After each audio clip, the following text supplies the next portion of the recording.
What's up, everybody? It's Ace. We're going to do the Game Week 5 cheat sheet reveal. I think a lot of you were probably watching this, watched the one last week, so you have somewhat of an idea. So let me jump in here. My goal is to make sure I run through all this information in 10 to 15 minutes, and then afterwards, we can kind of catch up. We can talk Sorare, we can talk MLB, but I want to try to get the meat and potatoes in about 10 to 15 minutes, so it's bite-sized, it's easy for you. My goal by creating these cheat sheets and sharing them is to empower you to be able to make your own decisions. The goal of this is not for me to tell you who to start. That's not the goal. There's a lot of variables when it comes to picking who to start and who to sit. So the cheat sheet is essentially my way of giving you some guidance, the same way I look at it, in a way that empowers you to be able to pick your own starters and create your own lineups. You know, we can talk strategy anytime, but I think for the most part, for the cheat sheet reveal, you just want to be able to take a look at this, grab a couple of your players, and figure out who's got the best matchups and go. Nice and easy, nice and quick. So let's jump in. I see Flores is in here. Welcome in, man. Good to see you. It has definitely been a minute. If you guys jump in, feel free. If you're in live, fantastic. Jump into the chat. If you are catching this on tape delay, that's okay. Go ahead and pound that like button. And like I said, we're going to try to run through this in about 10 to 15 minutes. I've already taken a minute talking. So this is the way it works. Oh, by the way, I guess I should do an intro. If you don't know me, my name is Ace. That's what they call me in the Sorare community. You can find me at Aced Out. Sorare Ace is on Twitter. Aced Out on Discord. I'm a super rare champ. Won 10 times last year and 25 podiums. So I feel like I have a pretty good idea. I have a background working in sports, reporting and working in sports talk radio. So baseball and football. So I do have a background for this kind of thing. I'm not a hardcore stat nerd. I don't know everything. I don't know every person. It's very hard to find anyone on the planet that is going to. So I don't claim to be an expert on everything, but I have a general understanding that allows me to win in this format. And what I'm trying to do is share this information to ideally help you win too. So now that that's out of the way, Nano, good to see you, man. Let's jump in here. So the first thing I want you to notice is if this is the first time you're looking at the cheat sheet, the easiest matchups are on the left, and it gets progressively harder as you move to the right. The number of lefties that are going to start, left-handed pitchers, and then the number of games. Now, if you see a question mark in column I, that means we don't know who's starting one of those games yet. And then in column J, that lets you know who the team is that they're facing and if they're home or away. So, for example, Arizona is a 2, which is great if you have Arizona Diamondback hitters. They're facing one lefty, which is important if you have Corbin Carroll, and they're facing St. Louis. They don't have any notable pitchers, which is why I don't have anybody in the K column to talk about. The K column is actually supposed to be my notes. So I can, ideally, I would have set this up in a different format, not just like shared my Excel form. But for the sake of time, it's set up the way it is. And you can see my talking points, my notes on the right-hand side.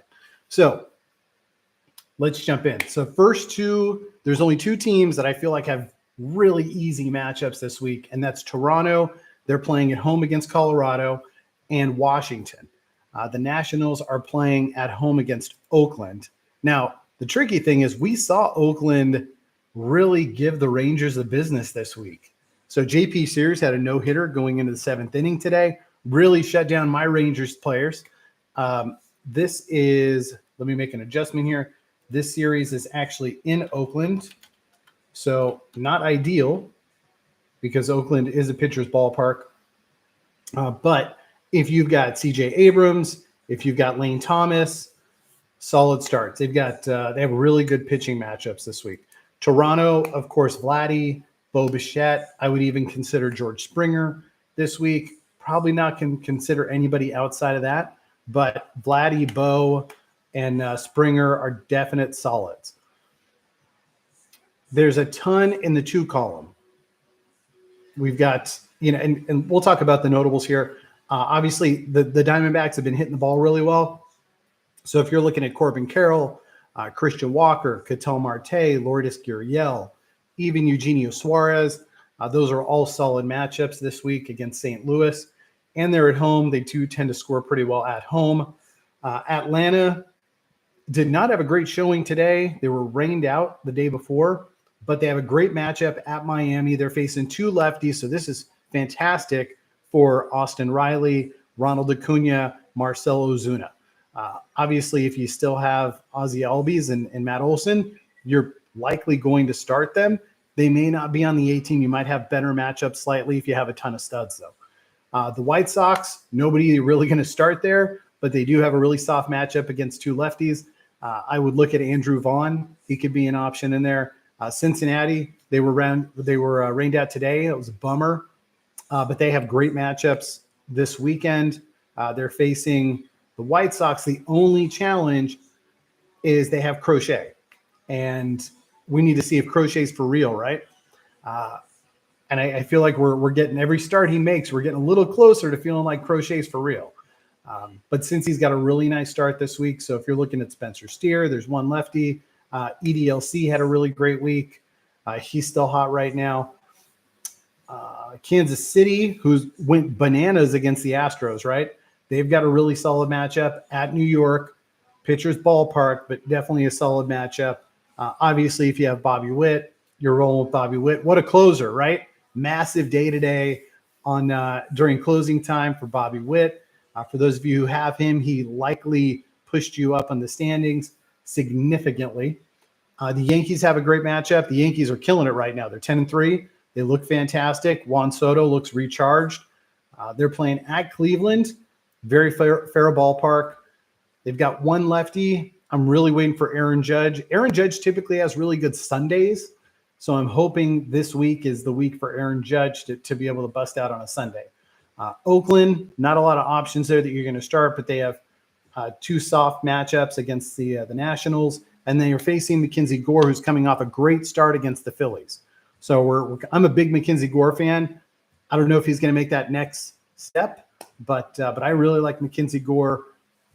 I feel like if you have Gelof, depending on your other options, Gelof is a solid start this week.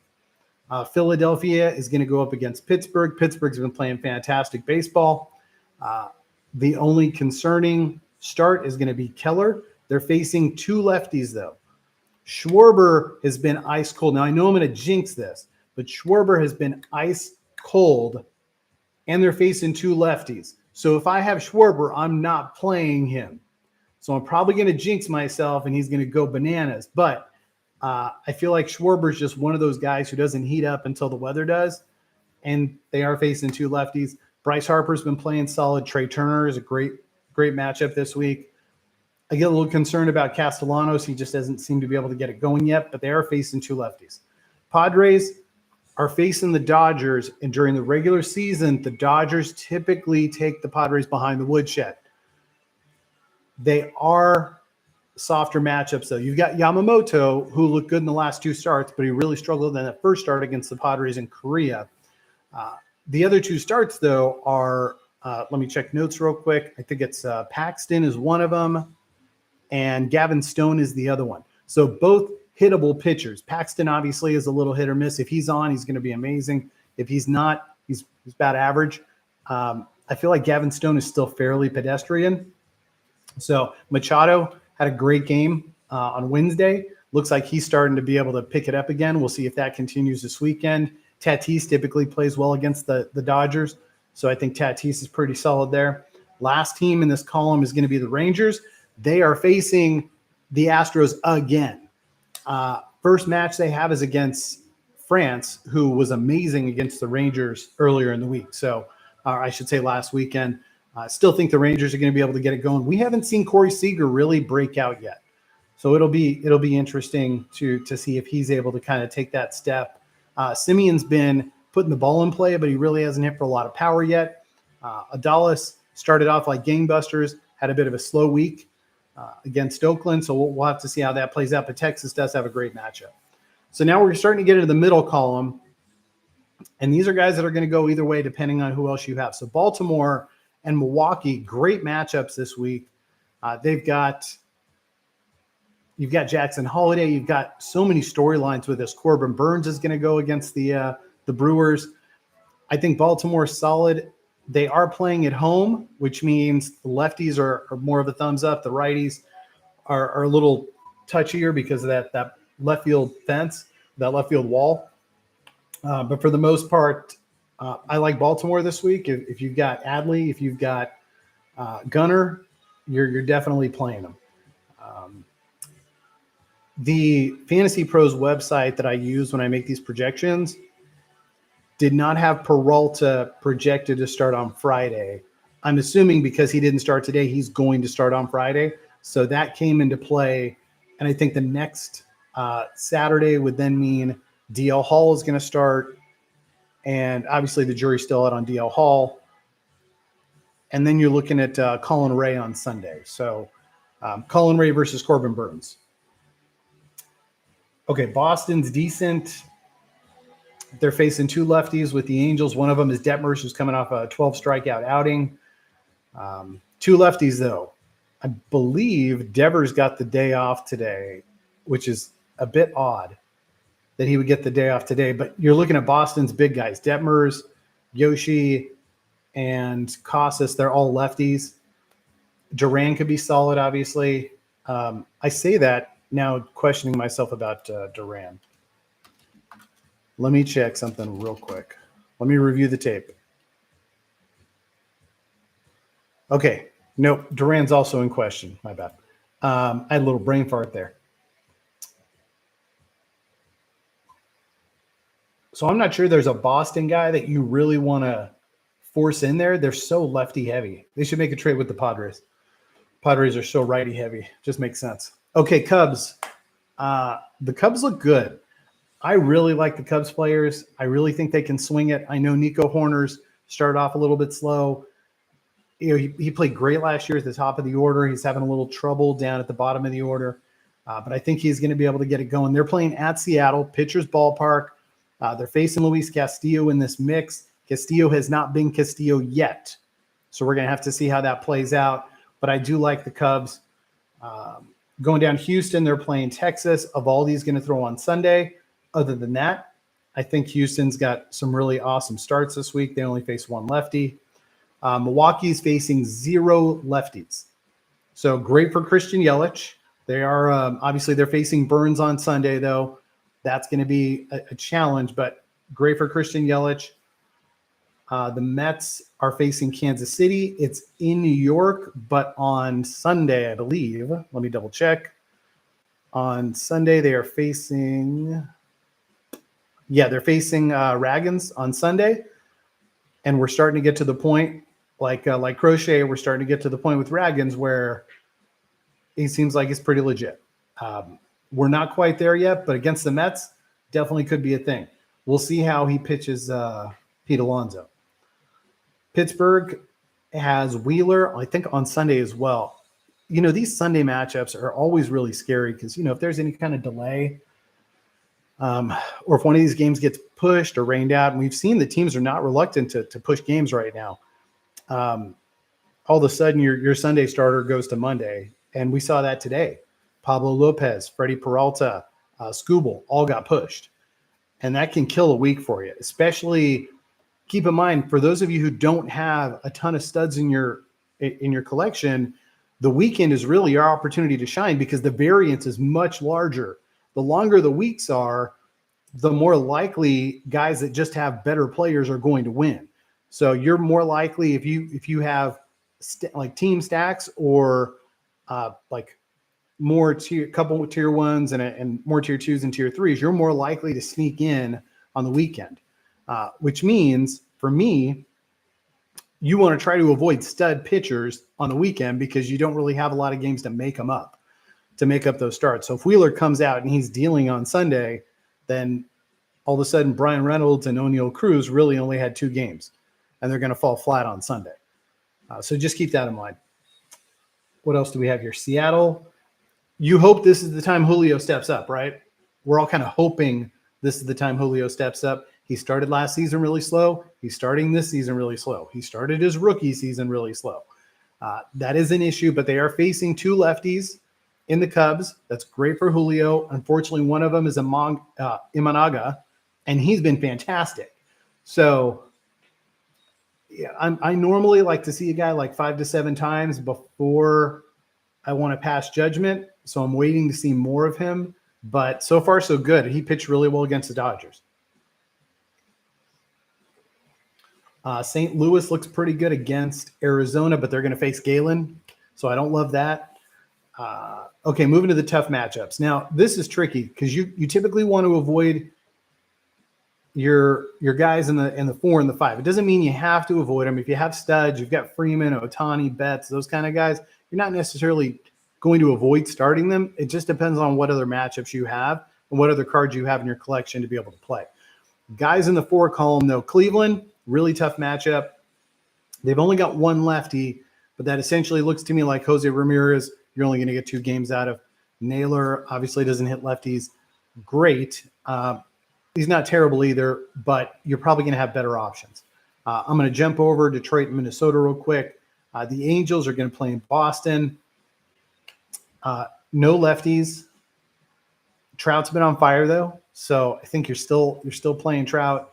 The Dodgers have some decent matchups. They are going to have to play Michael King and Yu Darvish. Michael King's last start was fantastic. Yu Darvish really struggled. So, Darvish and Musgrove right now in that rotation are really hit or miss. King has been good. Cease has been good. At the end of the day, like I said, if you have those studs, you're going to roll with them. If you're playing with like Will Smith or Max Muncy, though, that's where things can get a little tricky. Max Muncy eats up the Padres, and he's not facing any lefties. So I would definitely give a thumbs up on Max Muncy. Now, Detroit and Minnesota, because they had a game postponed today and pushed to tomorrow, end up having 4 games over the weekend. So typically you look at this as a blessing if you have these guys. The challenge is some managers are not going to play guys in back-to-back games of a doubleheader. I don't think you're going to have that issue with guys like Spencer Torkelson, but you could have that issue if you have Javier Baez or even possibly Riley Green. If you're Detroit, though, and you have Riley Green, you likely have 4 starts with no lefties. That's highly encouraging for Riley Green. On the Minnesota side, but keep in mind, you're likely to face Pablo and Joe Ryan. So you do have really tough matchups. Minnesota is going to face Skubal tomorrow.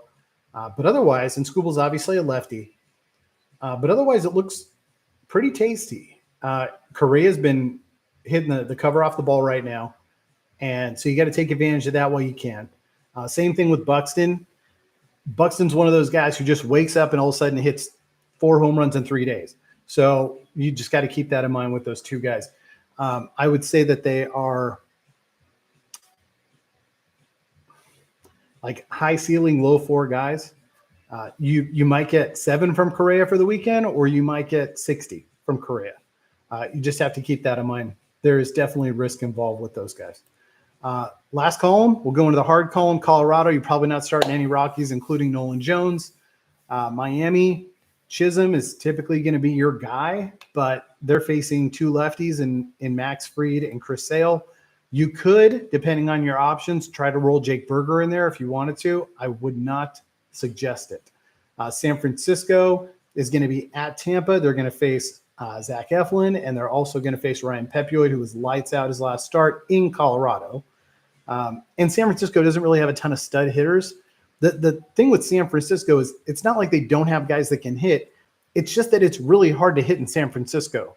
So if you do have those guys, you normally want to play them when they're on the road. It's like the opposite of the Rockies guys. Tampa Bay, they're facing San Francisco. You've got Webb on Saturday and Snell on Sunday. Granted, we don't know how many innings we're going to get out of Snell, but either way, San Francisco has a pretty solid bullpen. So really tough matchups if you're the Rays. So, catch my breath there for a second. Okay, guys. I'm going to jump into any questions that you guys have here in a second. 19 minutes. First 2 minutes was intro, but that is the cheat sheet. If you have any questions, go ahead and drop them in the comments. That'd be fantastic. And I can go ahead and cut this off. In terms of if this was just the information you wanted, then we are done. You can wrap it up. If you want to talk baseball and Sorare MLB, I'm going to run through comments right now, and we can talk about the game week and all that fun stuff that happened. The Jackson Holiday debut last night was pretty cool. But that's it in terms of the cheat sheet. So like I said before, I don't know that I can do these every week or every game week, but if you find that this is helpful for you, then I can definitely make the attempt to do so. Those of you who are in my Discord, of course, you guys do have access to this as well. Okay, so let's see what's going on. Bobby, what's up, man? Good to see you. DJ Local, it's my dude. Always a pleasure. Also hard to narrow down who's coming in, who's coming from sometimes from San Francisco. Absolutely. John and I go way back. Good to see you, man. Hope everything is good in San Diego. So thanks, man. I appreciate it. By the way, if you're in here and you're watching on tape delay, make sure before you leave, you pound that like button. Any questions, you can hit me up on Sorare MLB at Aced Out, or if you want to hit me up on Twitter, I'm at Sorare Aces. So let's see. Let's talk baseball a little bit, guys. Today was a hot mess, right? Dumpster fire for your game weeks. I thought I was going to have a great opportunity. I was in 16th heading into the day. Woke up. It looked like the Mets and the Braves game was delayed. So I was like, okay, that's interesting because it got rained out the day before. And then we saw the Tigers and Minnesota game get postponed. And we saw Milwaukee and Cincinnati get postponed. And all of a sudden I woke up and I'm like, okay, you're saying I've got a shot with my Ranger stack against the last game against the A's. And then JP Sears throws a no-hitter through 7. And my hopes and dreams all vanished. I think I dropped to 20th before the last 2 games. But it was a rough week for everybody. I think everybody was pretty frustrated. If you had Mets and Braves, you lost a game yesterday. It's a little frustrating, right? You expect that game to just get rolled over into Thursday. I really, I think that the Braves are going to have some challenges with their pitching, and Houston. I think we saw both of those teams get really exposed in the last week. Obviously, Strider going down, Framber with his elbow issue hitting the IL. We don't know the extent of Framber. The Astros are trying to back off and say it's maybe not as bad right now, but we'll see. It's tough with these teams. You don't know if they're err on the side of caution with what they're doing with their pitchers, or if there's really a concern. There is some gamesmanship involved here. But for the most part, I do feel as though those pitching staffs are really not that great. And we're going to see a lot of runs. We know with the Rangers that their pitching staff is not great. When Eovaldi's on, he's fantastic, but he's no spring chicken anymore. He's not humming it up there. His K per 9 is not over 10 anymore. He's a really good pitcher, but he's not a guy who's just like going to light up the radar gun anymore. So the Rangers' strategy is just we're going to score more runs than you, which obviously didn't work real well today. I feel like that the Braves they could easily turn into that kind of team. Fried has definitely not been sharp. Chris Sale's been okay. And then you have Charlie Morton. I feel like Chris Sale and Charlie Morton are like 10 more pitches away from an AARP card. So what's going to happen with the Braves? Now, granted, their offense is great, but we might see a ton of 9-7 ball games for the Braves moving forward. And the Astros, Hunter Brown. What is wrong with Hunter Brown? He was supposed to be a stud, like a little mini Verlander. And he's not that dude. So we'll find out. I didn't watch the game because I was waiting for the Rangers game to come on. But all of a sudden, the Royals dropped 9 in the first inning on him.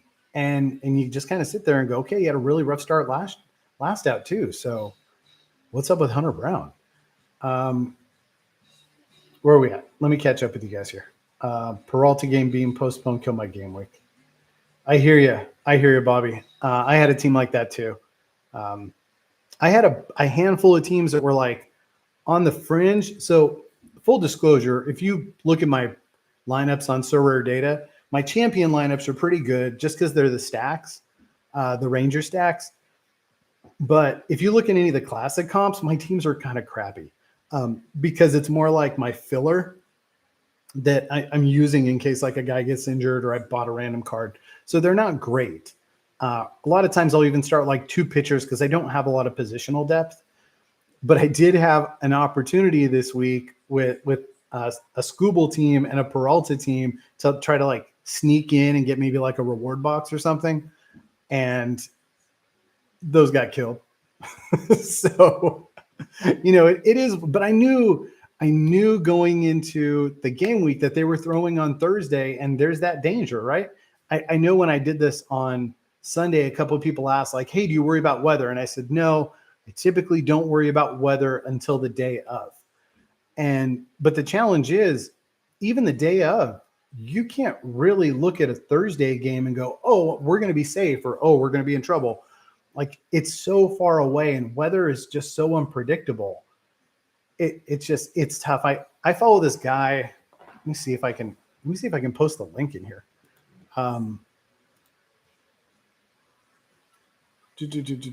Okay. It's on Roto Grinders.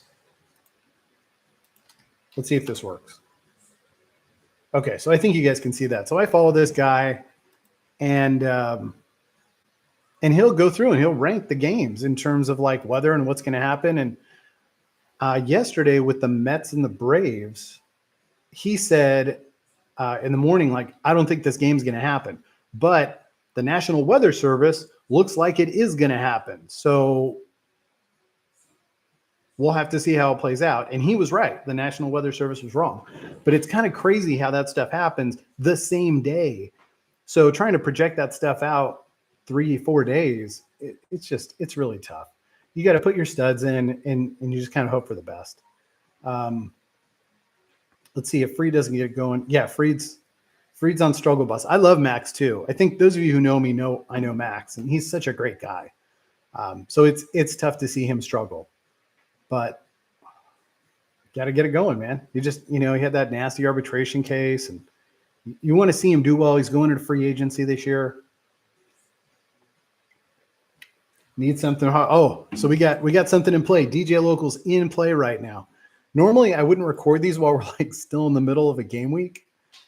If I could, I would just drop up my MLB.TV and we could watch these games while I'm doing the stream. But I believe that's frowned upon by YouTube.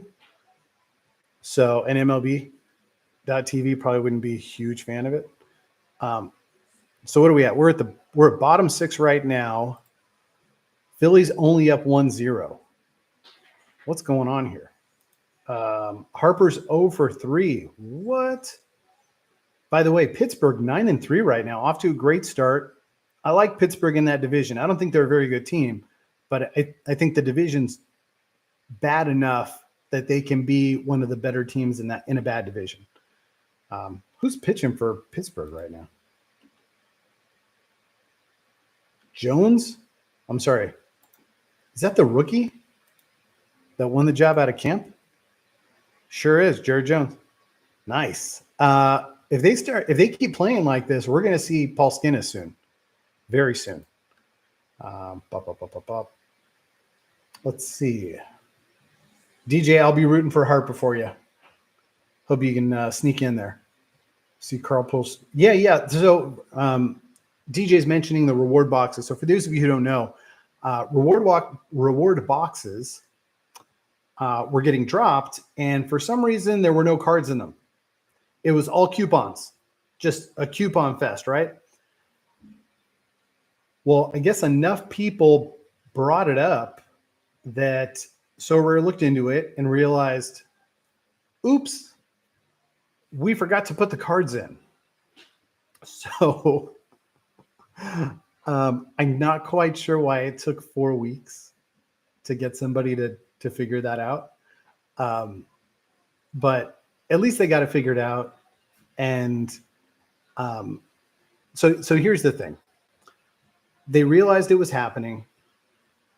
They acknowledged that it was happening. And moving forward, they're going to make sure it's fixed. So that's ideally what you want to have, like the progression you want to have a company address things.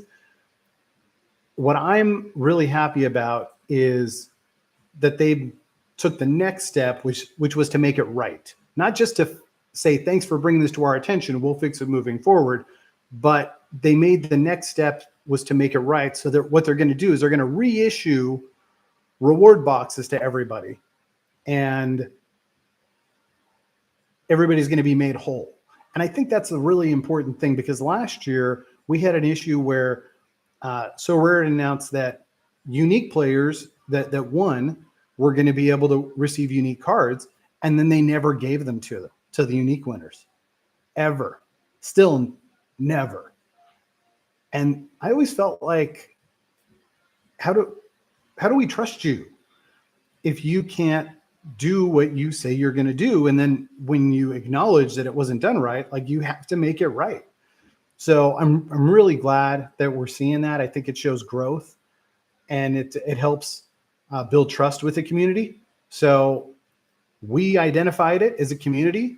They acknowledged it. They fixed it moving forward, and they're taking a step back and they're making it right. So it'll be really interesting. I don't have really good teams in Classic, so I don't have a lot of reward boxes coming my way, maybe one. But for those of you who do have a lot of reward boxes, may the odds ever be in your favor. And hopefully you guys get some cool rewards in your reward boxes tomorrow. Hopefully. I think the Braves will be happy to move as many games as they can. Oh, yeah. Hey, Chubb, what's happening, Chubb? That's a great point. The Braves are definitely happy to move games to the back of the season, because clearly their pitching is a dumpster fire right now. Flores, absolutely right. Glasnow, 14 Ks. That, things don't always work out the way they're supposed to, but it's kind of nice when they do, right? So if you had Glasnow, you knew that Twins matchup was a great matchup, because although the Twins, and they've started off atrocious, but the Twins have a ton of swing and miss in that lineup. And obviously Glasnow is a guy who can really mow down the lineup. So it just worked out. He was really efficient, struck out 14 guys, and you're going, okay, that's how it's supposed to go. But, in baseball, the beauty of it is we never know what's going to happen, but it sure is nice when it's scripted sometimes, and it does work out. But Glasnow, it definitely worked out in his favor. Minnesota does have a ton of swing and miss. Like, Skubal is a fantastic start this week, because for all the same reasons. Relief pitcher was tough this week. I had Ginkel, so I did really well on the relief pitcher, and he saved back-to-back games in Colorado. The great thing is, and most of you know when I talk about this stuff, when I'm looking at relief pitchers, I'm looking for one thing I look for is a manager who's not afraid to use his closer back-to-back games. So obviously Ginkel moving into that closer role with Sewell out, that was a question. Is Lovello going to use him in back-to-back games, especially because the week before he struggled. So we saw him throw on Tuesday. He was decent on Tuesday, looked really good on Wednesday, and scored 52 points. Just ignore the wilderness in the background. We have a couple really loud birds. Not in my house. That's not my thing. If you have birds, good for you. It's definitely not my thing, though. But a rough week nonetheless, DJ. I had Iglesias in both my champion rare and limited teams, and only getting that one game out of Iglesias was rough. Okay. Nano's asking me about the relief pitcher thing. Okay. So here's the way I look at relief pitchers. What I try to do, especially on a weekend, since we're going into the weekend, this is great. What I try to do is pick, ideally I want to have a bullpen of about 5 relief pitchers, 5 closers that I can use at any given time. And one of them I want to be a lights out stud, a guy who would be like a Hader, a Doval, a Devin Williams, one of those like Duran, Munoz from Seattle, like those kind of guys. And then the other 4 can just be a mixture. They don't have to be studs. But what I'm doing is I'm going to play matchups with them. And when I look at the weekend, I'm looking at the first game of the weekend. And I want to see which closer is on a team I think can definitely win that first game of the weekend. So if I look at this right now, so bear with me, this is not going to be great streaming. Great. My line normally is this isn't going to be great radio. It's not where I want to be. Bear with me. I'm trying to get on MLB so I can look at the Friday games. Okay, so what I'm looking at here, I'll share it with you guys real quick. So we can look at this together. Okay, so what I'm going to try to do is pick the winner. So I'm going to go through and go, okay, King, Yamamoto, probably Dodgers, maybe not, probably Dodgers. I'm looking at that Tigers Twins game with no idea who's going to win that game. Pittsburgh, I don't know. Giants, Rays, I don't know. Brewers and Orioles. So I feel like the Brewers can definitely win that first game, but I know that Burns is going to face Ray on Sunday, and I don't love that, which means I feel like I need the Brewers to win Friday and Saturday to use Uribe. I don't even know who's closing for the Blue Jays right now. I was going to say Romano, which is obviously incorrect because he's coming back from injury. But otherwise, if Romano was in play, he'd be great for Toronto. Kansas City could be interesting. They've got Waka in the first game, and then who are the Mets going to face the other 2? Oh, they face Ragans on Sunday. So from a closer standpoint, let's take a look. I think they're going with I have something else I'm going to use. And yeah, I understand that this might be overwhelming because I have a lot of different things to look at. So what do I have?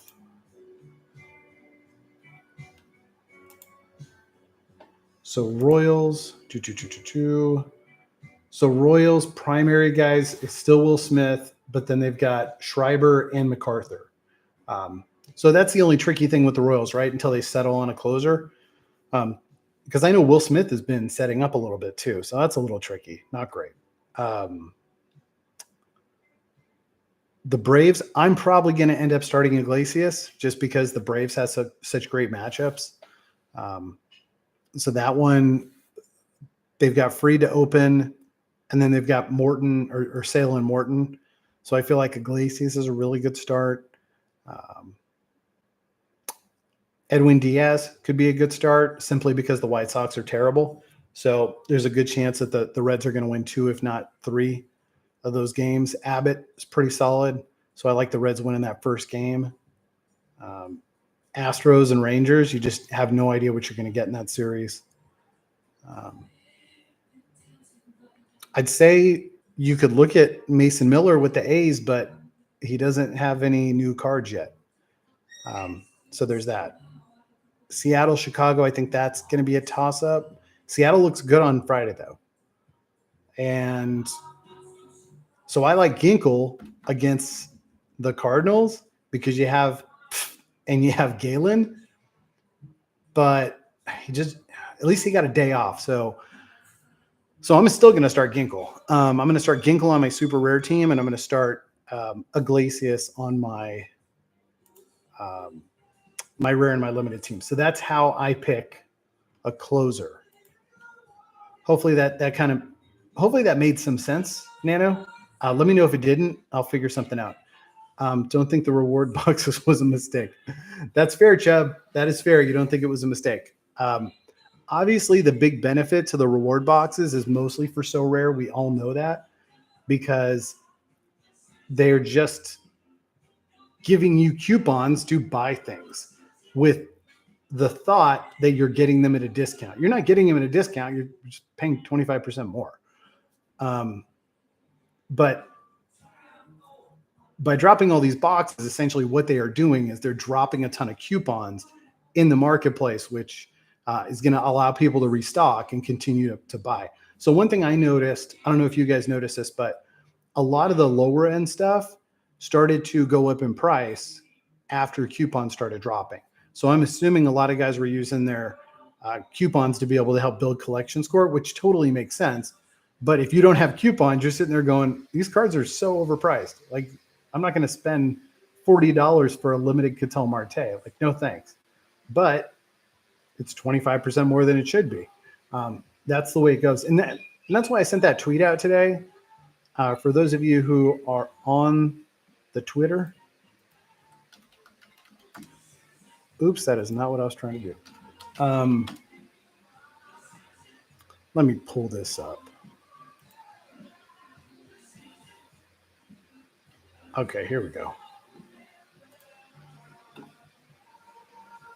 So my tweet was, for those of you that need to hear this, if you're having trouble selling 2024 Sorare MLB on the secondary market, it's not because the market is illiquid.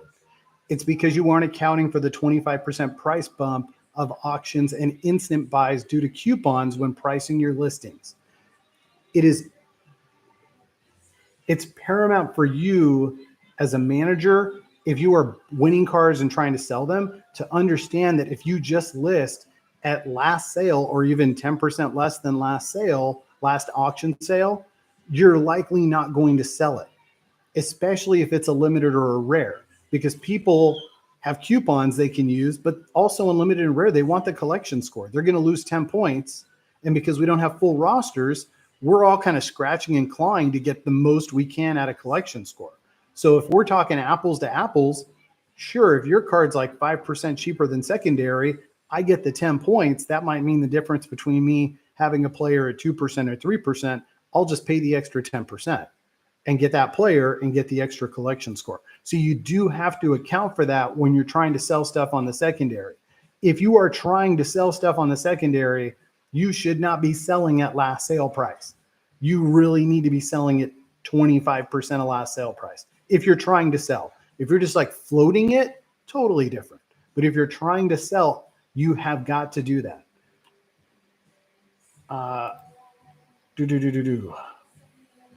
Great step, blah, blah, blah. Thanks, DJ. Glad you agree. Mean Dean. Hey, good to see you, man. I feel like I haven't seen Mean Dean since Trivia Night. Started playing late last year. Reward pools were much larger.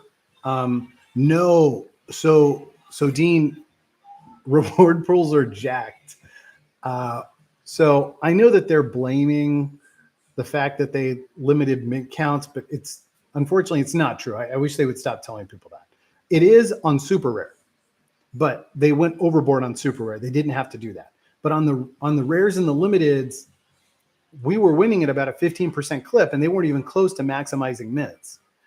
And they cut it from 15% to 5% to win, which is really hard. And I feel like sometimes these guys, they just don't play the game enough to understand, or they don't have enough skin in the game to understand that people play the game to win rewards. And how many weeks is someone going to play until they decide, you know what, this isn't fun. I'm not winning anything. And they just quit. And then you see selling entire gallery, blah, blah, blah. So it doesn't get easier. It's only going to get harder because you're going to have more cards in the pool. So I don't want to be the bearer of bad news. That's not what I'm trying to do. I'm trying to create realistic expectations. Hopefully those are not one and the same, but it is not easy to win stuff, especially if you don't have studs. Screen is black. What? Black screen. Everybody got black screen? Rude. Okay, let's try again. Hey, how about now? Screen's fixed just as I. All right, sorry guys. Amateur hour, right?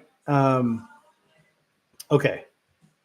So So for what, 5 minutes, it turned into a podcast where I was just talking. So I'm sorry, Dean. It does get challenging. I will say that I'm really glad Sorare is trying to integrate the RotoWire stuff. Not that the RotoWire stuff is great, but I think it's important because, they're like myself. I know some of you are really hardcore baseball fans, and you're really up to speed on injuries and movements, and you understand matchups. But I feel like that's a really small percentage of the Sorare MLB manager base. The majority of managers are casual players, degenerates, or even soccer guys who are just trying to do this because they think they might be able to make some money. You may not know, if you're not a hardcore fan, you may not know where to go to get some of the information that we talk about. So I think having that RotoWire information there is helpful. It's not perfect. They obviously don't update the player info on a daily or even some guys a weekly basis, but I do think it's a really positive step in the right direction to allow managers to become more informed. And I know that they dropped today, Sorare dropped today, that there was going to be like a weekly something or other from one of the RotoWire writers. So that's pretty cool. I was joking around, and I'm like, well, hopefully they, update their lineups more often. They update their website, but we'll see. We'll see how it goes. They do have aspects of their website that are updated in a very timely fashion. But the player notes are not one of those. And that's what we are privy to on the Sorare website. So I don't know if there's a way, like if there's a guy who misses a start, it should show up, and it's not showing up for some reason. So obviously I don't work for Sorare. I don't work for RotoWire. I don't need them to do those things, but it is convenient. Oh, let me, since we're in here, I guess we're fine. You guys are fine looking at me. I'm curious how your guys' week is going. Hopefully it doesn't go black screen again. I just wanted to take a quick look at how we're looking today, and I'm really curious if Jackson Holiday got a base hit. And Jackson Holiday's 0 for 2 right now with the strikeout. So that has not happened yet, unfortunately. Back again. Oh my gosh. Oops. Okay, killed it. Man. Yeah, Flores. So I'm on this weird kick right now of yacht rock. And I can't even tell you why it happened or how it happened. But for some reason, like 3 days ago, some song popped in my head, and I started kind of doing a deep dive. I'm typically not that person who like goes down the rabbit hole on YouTube, but for some reason, I just kind of got really enamored with like some of Michael McDonald's music. I always love Michael McDonald. And, but I know a ton about him. I mean, he's kind of before my time, but I always felt like he had such a great voice. So the last couple of days, I've been putting together like a yacht rock playlist. And most of the songs, like I probably went through 50 songs last night to kind of shave off songs I like. But yeah, I'm in this yacht rock kick. I don't know how long it'll last, maybe a week. But yeah, some good stuff. The thing is, like a lot of times if I have music on, it can distract me. So it's hard to focus on what I'm doing with the music on. But for some reason, I can put the yacht rock on and it doesn't faze me. So it's kind of cool. Literally all I played at the Gold Nugget last weekend. The funny thing is, like, I'm not quite old enough to appreciate the yacht rock. Like, it wasn't my time, but my dad was a musician. So, like, we always had a lot of music kind of like this. He listened to a lot more soul, but a lot of music like this when I was growing up. So when I hear it, I'm like, oh, I know that song, or I know that song. But for me, like last night, I put on Kenny Loggins, and I was like, Kenny Loggins? Because I was thinking like Kenny Rogers. obviously not the same guy, like not even close to the same guy. But I put on Kenny Loggins and I'm listening, and I was just blown away how talented he is. And I'm like, oh my God, this guy, his voice is amazing. So I started listening to some other stuff. And I mean, I'm sure with you guys too, there's bands that I like to listen to, and I like a lot of their music, and they may not be great vocalists. And then there's other vocalists that I absolutely love, but they only sing like 3 songs that I like. And the rest of them, I'm like, I just can't do it. And for some reason, Kenny Loggins, like I listen, Michael McDonald, like I listen to these guys and their voices are amazing. But then I try to listen to more music from them and I'm like, I can't get into it. So, but anyway, it's nice. It's easy. I like it. It is what it is. So anyway, I think that's about it. What are we at? 50 minutes? Hopefully the cheat sheet's helpful for you guys. I'll post it. And ideally on Sunday, you guys get back to me with some good results. And if I have time, I've got the girlfriend here this weekend, so I normally don't have as much time to be engaging. But when she's here, she leaves on Sunday, early evening. Then I get like a little time to myself to decompress. And if I have time, I'll put the cheat sheet together and run a stream out for you guys. So if you have any questions, feel free to always shoot me a question. You can always jump into our Discord as well. 13th in limited all-star, thanks to Bobby Witt. Whoop, whoop. There you go, Dean. Hopefully entering my first rare lineup tomorrow. Need a good value starting pitcher. Whew, good value starting pitcher. Let's take a quick look. I'll take a look because if I try to share, I think we all know the screen's going to break. I'm assuming it breaks because it's the MLB page. Here, let's try this. We're gonna try something different. See if it breaks. It didn't break when I went on the weather, right? Oh, no, I didn't go on the weather. Okay, so here's the Roto or the Fantasy Pros page that I use for my projections. So let me know if you guys can see this or if the screen went black. We got to find a good pitcher for the weekend. Good value pitcher. Really like Detmers. I mean, I like Detmers anyway, but I really like Detmers against that Red Sox lineup. He's probably a little inflated just because he had that great outing last weekend. I think you can get Gossman cheap. Gossman's got a really nice start against Colorado. Let me get there. Black screen. Okay. Sorry, guys. I don't know why it's doing that.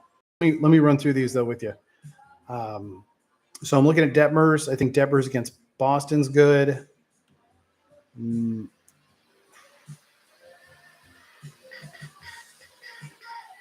I don't typically like to roll guys out against Cleveland because they don't strike out a lot. They're a little pesky. Jose Barrios could be pretty cheap on Sunday against Colorado. Like I said, I do like Gossman. I know he was terrible against the Yankees, and he's coming off injury. Quite doesn't look right. Joe Ryan should be good value against Detroit this weekend.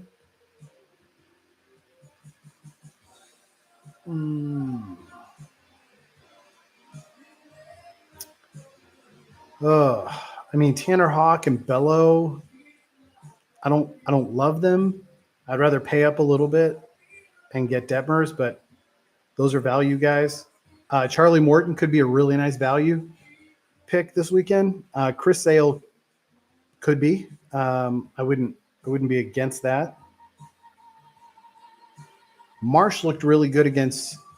Oh my gosh, who did Marsh start against? Did he start against Houston? I know he looked really good his last start. Marsh for the Royals. Waka is a pretty nice start for tomorrow. He's not going to strike out 10 guys, but he's a really nice start for tomorrow.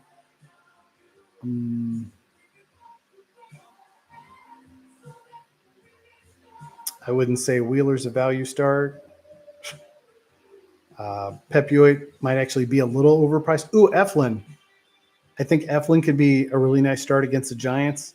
I'm really trying to avoid Sundays, but Tampa plays in a dome, so you don't have to worry about any of those games getting canceled. So Eflin against the Giants is probably a really nice value.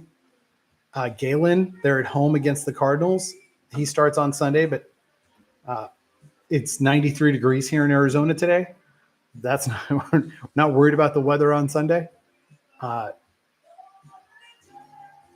don't know if Logan Webb's quite a value guy, but that's a nice start. Okay, so what is that? 10 guys I just gave you? Is that good, Dean? Running Cleveland stack this week. Don't expect anything against the Yankees. Yeah, probably not.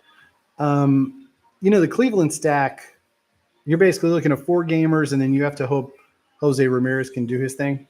All right, fantastic. Dean, you're going to have to let me know how that goes for you, which direction you decide to go. So, I try not to tell you guys, here are my top 3, blah, blah, blah. I could do that, but the reality of it is I'd rather just throw information out for you to digest, and you do whatever research you want to do on that and make your own decisions. You got to live and die with your own decisions. That's just the reality of it. So, I can tell you what I think, but the reality of it is it's your team, it's your money. So you got to pick who you think is going to be the best for you. All right, cool. I'm going to wrap this up, guys. So our 15 minutes went to 19 minutes, went to 55 minutes. But either way, I appreciate you guys. If you were watching this on delay, I did notice we had a pretty good amount of traffic on the replay. So make sure somebody already realized what I was going to do. Pound that like button before you head out. Go ahead and feel free to comment on Twitter, retweet, all those kind of things. I was apprehensive about doing the first one last week, and it got over 100 views. So I figured, well, I think people like it, so we'll give it a shot. So here we are again. And if we can start to see at least consistent viewership, ideally some growth in viewership, then I'll keep doing the cheat sheet. If it starts to decline, then I won't do it anymore. It's that simple. So anyway, guys, I'm going to wrap it up. Good luck in the last couple innings of your game week. Good luck with your rewards tomorrow. May the odds ever be in your favor tomorrow. Best of luck with your lineups. I'll make sure I go ahead and tweet my lineups out in the evening. I won't have an opportunity to because I'll be running around with the girlfriend during the day. But I hope you guys have a fantastic Sorare weekend. And I will catch you either on Sunday on stream or on Monday on social media. See you guys.